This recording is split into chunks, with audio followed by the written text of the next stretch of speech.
noh, nüüd on nagu tekkinud sellest nii-öelda, et olid võõrad ja siis on tekkinud niisugune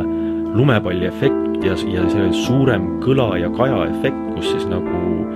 järsku kõik avastavad, et nüüd, ma ei tea, seal on vist juba peaaegu 600 mingisugust avaldust, et mis tähendab, et platsi peal olnud peaaegu iga teise inimese kohta või kolmanda inimese kohta, et ma arvan, et seda avalduste hulka, seda mida siis nagu seal peetakse siis mingisuguseks ahistamiseks või mis iganes, suurendab kindlasti see, et seal oli palju siis neid võõramaalasi, mingisuguses teises kontekstis oleks seda siis öelda võib-olla siis normaalseks peetud.